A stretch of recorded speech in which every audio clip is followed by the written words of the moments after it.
Bienvenue sur Rewind the 80s, la chaîne YouTube. Nouvelle vidéo, nouveau sujet, et encore une fois on va s'intéresser à du très lourd puisqu'on va parler de Michael Jordan. Alors je t'arrête tout de suite, ouais c'est à toi que je parle, toi qui n'as jamais vu un match NBA, qui n'as jamais mis les pieds sur un playground de ta vie. Alors c'est sûr, si tu es fan du GOAT, cette vidéo est pour toi. Mais si tu n'as aucune affinité particulière avec la balle orange, cette vidéo est encore plus pour toi. Car aujourd'hui on ne parle pas seulement de Michael Jordan, meilleur joueur de tous les temps, mais Michael Jordan, icône de la pop culture.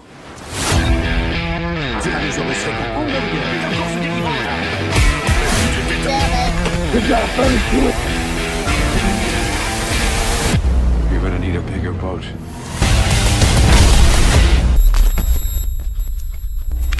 Clairement, j'aurais pu appeler cette vidéo All My Sneakers tellement je possède de Jordan 1 dans ma collection, une bonne cinquantaine. Et je voulais pas la résumer qu'à ça, car l'importance, l'aura de His Airness pour moi et dans la culture populaire va bien au-delà de ça. Mais ça symbolise bien l'importance du gars dans l'inconscient collectif, son nom résonne presque plus comme une marque aujourd'hui. Alors c'est sûrement le plus grand athlète de toute l'histoire du sport. Allez, pour la collection de Jordan 1, on y reviendra plus tard. Pour moi, c'est avant tout le symbole ultime de la gagne, le petit manuel illustré qui explique comment faire face à l'adversité en prenant ses responsabilités au moment le plus critique. Faire face à la difficulté lorsqu'elle est à son paroxysme. Faire face à la pression lorsqu'elle devient insupportable pour le commun des mortels. Il est le mâle alpha, ma première idole, celui qui va être une véritable source d'inspiration. J'ai 7 ans et mes parents divorcent. Ouais, c'est l'année où Madame Doubtfire sort au cinéma et où le film Génial Mes parents divorcent est diffusé pour la 15e fois de l'année sur TF1. J'ai rien contre ces films, je les adore, mais ils ont une résonance assez particulière pour moi. Je vis une année compliquée, je déménage, je quitte ma bande de Goonies à la campagne pour aller en ville, là où je ne pourrais plus que faire du BMX avec ma sœur en tournant en rond sur un parking minuscule.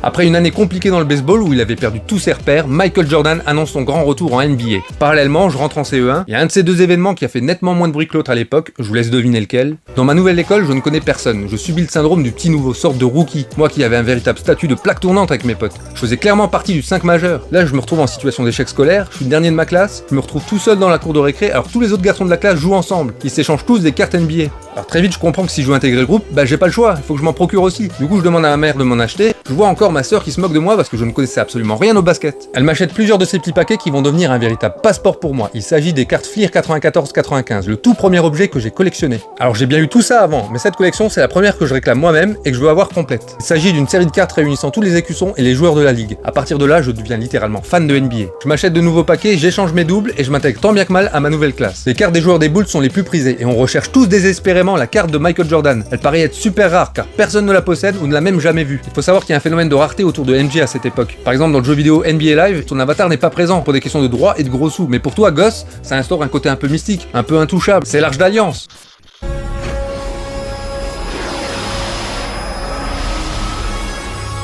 Pour sa carte, on commence à entendre des rumeurs. Le grand frère de l'un de mes camarades l'aurait dans sa collection. Mais personne ne peut le confirmer, on ne sait tout simplement pas à quoi elle ressemble. Je finis l'année sans mettre la main dessus, les aléas de la vie font que je retourne chez moi, je rentre au bercail.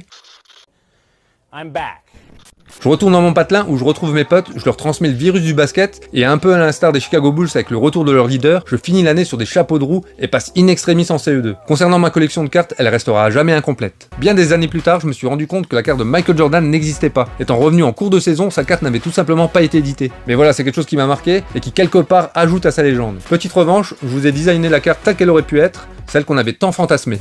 L'année suivante, on commence tous à porter des maillots et des casquettes de franchise NBA. Bon, la mode du sport US était déjà bien présente en France. Je me rappelle avoir porté des bombers Chicago Bulls et Charlotte Hornets déjà bien avant. La Dream Team de 92 était déjà passée par là. Mais le retour de Michael Jordan et l'année qui va suivre va insuffler un nouveau souffle à cette mode et l'installer définitivement. Annonce fracassante pour vous dire, je me souviens encore de l'annonce au JT, Michael Jordan va partager l'affiche d'un film avec Bugs Bunny. Non mais Bugs Bunny quoi. Les gars nous ont mis Bugs Bunny. Mon acteur préféré, la star des Looney Tunes, mon acteur préféré entre tous. Ils auraient pu mettre un acteur que les gosses adorent, comme Robin Williams ou Bill Murray. Mais non, c'est Bugs. Ah, et en parlant de Bill Murray, il est aussi dans le film. Mon troisième acteur préféré est aussi dans le film. Ouais, je dis troisième parce que dans mon top, il est juste après Dingo. Aujourd'hui, je lis beaucoup de critiques sur le jeu d'acteur de Michael Jordan. Par chance, ma vision de ce film n'a pas changé avec le temps. Oui, parce que parfois, t'aimes un film quand t'es gosse, t'en gardes un super souvenir, tu le revois des années plus tard et tu te dis « Ah ouais, merde, j'en étais là, quoi. Je bouffais de la merde à la petite cuillère. » Avec Space Jam, ça me le fait pas. Donc j'estime que c'est un bon film. Alors oui, c'est vrai, l'histoire est simple, mais la réal, l'animation, le jeu d'acteur sont bons. T'as peut-être Daffy Duck qui surjoue un peu de temps en temps, tu sens qu'il est en plein milieu de sa période de scandale sexuel, de désintox, mais si t'arrives à faire abstraction du canard, le film est vraiment sympa. Plus tard, Michael Jordan et les Bulls débarquent en France pour un tournoi d'exhibition sponsorisé par McDonald's. T'as beau te lever plusieurs nuits par semaine pour voir leur match sur Canal, le fait qu'ils sont en France et de les voir enchaîner les interviews sur les plateaux de tes émissions télé, ça a une saveur différente. Ils sont là en rockstar, ils sont presque accessibles. Bon, en réalité, tu continues à les voir par l'intermédiaire de ton tube cathodique. Je sais pas si c'est à cette occasion, sûrement que oui, McDonald's sort un burger Chicago Bulls, sorte de Big Mac mais avec 18 steaks. Ou alors c'était 23 en clin d'œil à MJ. Ou alors 33 pour Scottie Pippen. Je vais pas vous faire le coup des 91 pour Dennis Rodman, vous l'aurez compris, il y avait beaucoup de steaks dans ce burger. J'ai d'ailleurs fait mes recherches et pas moyen de retomber sur quelque chose, c'est comme si ce partenariat avec McDonald's France n'avait jamais existé. Si jamais vos souvenirs sont plus précis que les miens, n'hésitez pas à me le dire dans les commentaires. Interruption des programmes, je viens de retrouver la pub. Mordu du Big Mac, à vous de jouer. Michael Jordan et McDonald's vous proposent le Maxi Mac et le Mega Mac. Mordu du Big Mac jusqu'au 12 mars. Bienvenue au club. Il y a un point que je voudrais aborder aussi, plutôt méconnu du grand public je pense. Sur les terrains, il avait la langue bien pendue. Ouais bon, ça a l'air évident quand on le regarde comme ça, mais je veux dire au sens figuré du terme, c'est-à-dire qu'il parlait beaucoup quoi. L'une de ses principales caractéristiques était évidemment sa confiance en lui, c'était un maître du trash talking. Le trash talking dans le sport, c'est l'art de provoquer son adversaire, tu le déstabilises pour le faire sortir de son match. Je vous donne mes exemples préférés. Lors d'un match contre le Heat de Miami, il marque son premier panier et prononce le nombre 38. Là son adversaire direct ne comprend pas. Il en marque un second et prononce le nombre 36. Là le gars commence à percuter. Il fait un décompte et nous annonce le nombre de points qu'il va marquer. Quand il en sera à dire 0, il en aura mis 40. Allez, un autre. Jordan est sur la ligne des lancers francs, le rookie Dikembe Mutombo le défie de tirer les yeux fermés. Amusé, Jordan s'exécute, transforme le lancer franc et souhaite à Mutombo la bienvenue en NBA.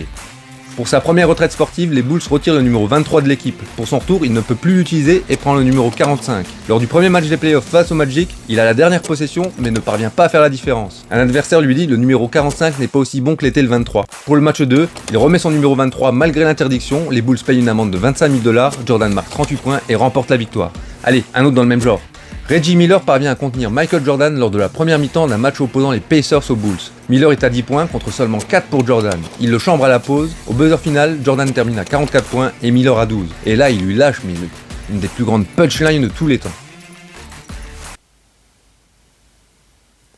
Allez, sur ces bonnes paroles, on passe à ma collection. Je vais commencer par ma première paire. Alors Ghost, j'ai eu la chance d'en avoir, notamment la Jordan 6 infrared. Et aujourd'hui, je me suis débarrassé de tous mes autres modèles. Et je me suis rendu compte que je ne portais que des unes, donc autant se concentrer sur l'essentiel. Donc la première, c'est évidemment la Jordan 1 Bread, au coloris des Chicago Bulls. Donc Bread pour black et red, c'est la contraction des deux mots. C'est le coloris que tout fan de Michael Jordan se doit d'avoir. Si je devais en avoir qu'une, ce serait celle-là. Enfin celle-là, ou plutôt celle-là, son modèle OG. Donc OG pour original, plus fidèle à celle de 1985. En parlant de l'original, elle a une histoire intéressante. En 85, il existait encore quelques règles très strictes au niveau des baskets en NBA. Elle devait être composée à 51% de blanc. Avec la Bread, on n'y est clairement pas. Le temps que le modèle soit designé, Jordan en portait un autre, la Airship. Elle avait le même colorway et il prenait une amende de 5 000 $ à chaque fois qu'il la portait. Nike a décidé de faire sa com là-dessus en présentant la Bread comme le modèle interdit banni des terrains de basket. Nike payait les amendes et a fait de cette paire un symbole de rébellion. La Ligue serait forcée de revoir son règlement. Qui peut sanctionner un athlète noir parce qu'il a trop de couleurs? Un vrai coup de génie de la part de Nike. Le coloris des Bulls et un storytelling pareil ne peut que faire rentrer cette paire dans mon top. Je vais faire une transition avec cette paire qui faisait partie d'un double pack avec celle-ci aux couleurs des Boston Celtics. Alors sur la languette, on a la mention 63 points et la date. En fait, il s'agit du record de points marqué en playoff par Michael Jordan, par un joueur tout court en fait, parce que le record tient toujours. Malgré la défaite, Michael Jordan inflige le score à lui tout seul à l'équipe de Larry Bird, les Boston Celtics, la meilleure équipe du moment. À la fin du match, Bird déclara « C'était Dieu déguisé en Michael Jordan ». Elle a une histoire particulière pour moi aussi, on est en 2016 et à l'époque, on peut pas dire que je collectionne vraiment les Jordan. Peut-être 4 ou 5 paires, pas plus. Et je voyage à New York, je vais voir les Subway Series, donc c'est un match qui oppose les Yankees aux Mets.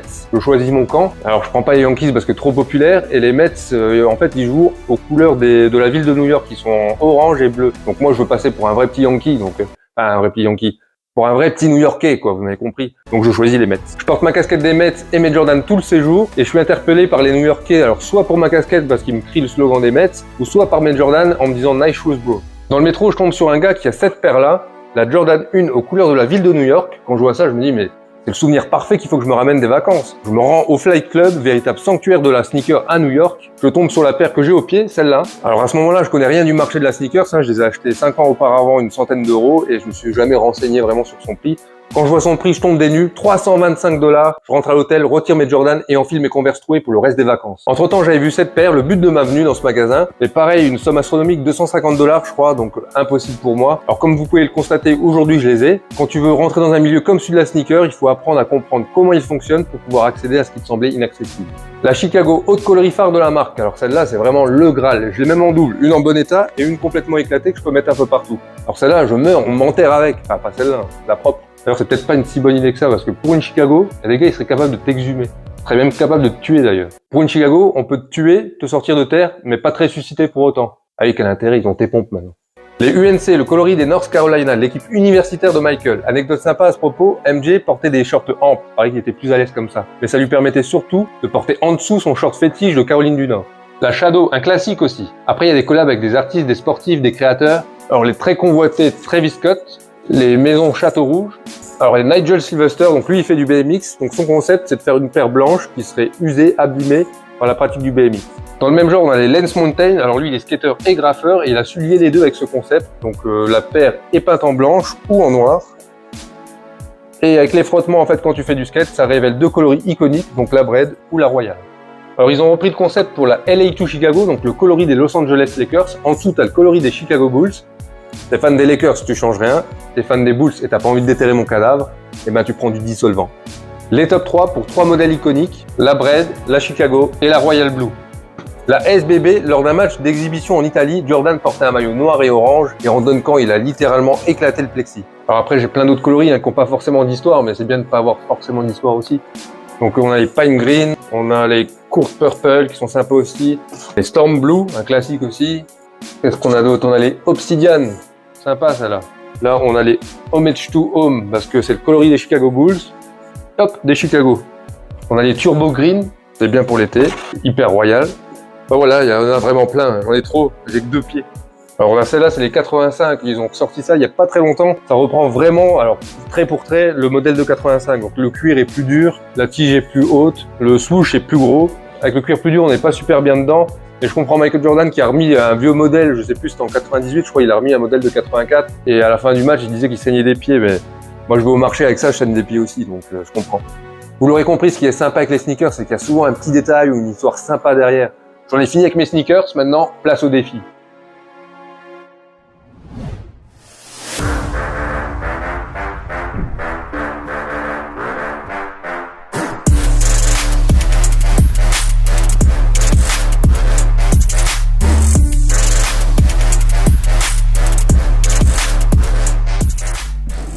Je suis avec mes potes et on va tenter de reproduire le dunk iconique de Michael Jordan, le Jumpman. Mais pour pimenter le truc, ouais, j'ai fait un barème sur 100 points. Donc 50 points si on marque le panier, forcément, hein, ça me paraît logique puisque c'est quand même l'essentiel de marquer le panier. J'ai mis 20 points si on tire la langue parce que le style c'est important. 20 points si on a les jambes écartées, il faut un minimum que ça ressemble au logo. Et 10 points si on a le bras tendu en arrière parce que je pense que c'est le truc qu'on va oublier, ça, c'est forcé.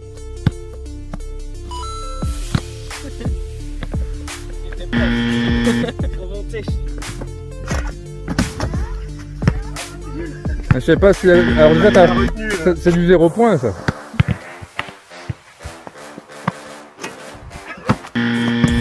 Non, bah c'était nul, hein.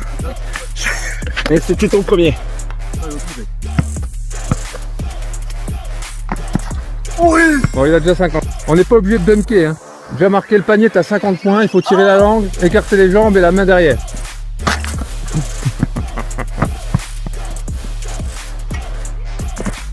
Marc, on a 50 points déjà. Ouais, c'est déjà 50 points, tu vois, même si on est nul, même si ça ressemble à rien.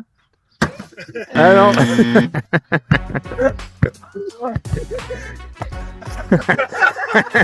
Mais... non, il faut marquer le panier, sinon il y a...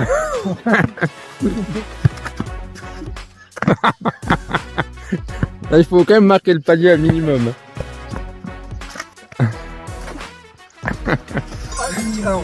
T'as tiré la langue, il y a celle-là qui contrôle. Ouais, peut-être.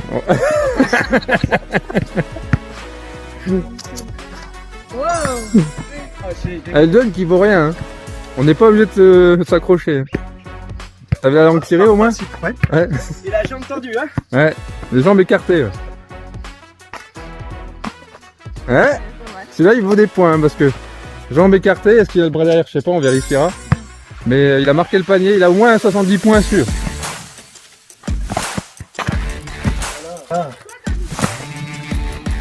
Pour la langue.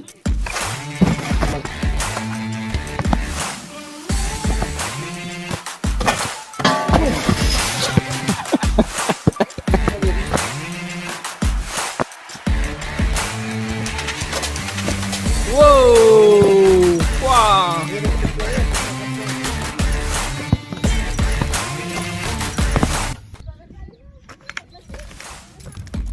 vidéo, ça va devenir jaquette. Vraiment de la cascade. Regarde-le. Regarde-le. Ah oui. Ouais, elle est belle.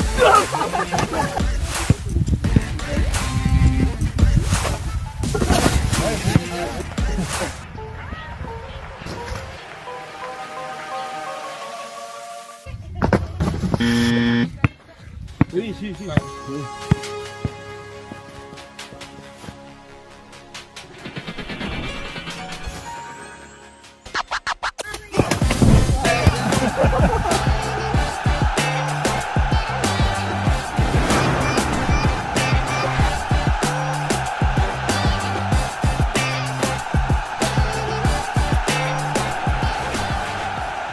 Quand j'ai commencé à m'intéresser à la NBA, j'étais vraiment tout gamin. J'ai regardé quelques matchs avec mon grand frère, mais j'ai pas de souvenir précis de la première saison où il regagne le titre, que ce soit des matchs de la saison régulière, des playoffs ou des finales contre les Sonics. Par contre, les 2 années qui ont suivi sont gravées dans ma mémoire. Les 2 All-Star Games, son duel avec Kobe Bryant, le maître face à l'élève, les finales contre les Utah Jazz, son shoot au buzzer lors du match 6, c'était sa spécialité. Il est considéré comme le joueur le plus décisif de l'histoire du basket. Il a donné la victoire à son équipe 9 fois en marquant au buzzer. La pression glissait sur lui comme les gouttes de sueur sur son crâne. À jamais quand je regarde un match, quel que soit le sport, ou que moi je joue au soccer avec mes potes, lorsqu'on est dans le money time, que les 2 équipes sont au coude à coude et que j'ai le ballon, je me dis allez, c'est maintenant qu'il faut être Michael Jordan. Et je rate la plupart du temps, ou le gars à la télé rate, parce que peu importe qui on est et ce qu'on fasse, il n'y a qu'un Michael Jordan. Je vous remercie d'avoir regardé cette vidéo, j'espère qu'elle vous a plu. On se dit à la prochaine pour un autre sujet, et je vous rappelle comme ça juste en passant que ça reste super dangereux de sauter en tirant la langue, méfiez-vous quand même. Et comme pour la dernière fois, avant de quitter la vidéo, soyez sympa, rembobinez-la. Et soyez pas susceptibles cette fois, moi je dis ça comme ça, faut pas le prendre personnellement. Qu'est-ce que vous pouvez être soupolé sur les réseaux?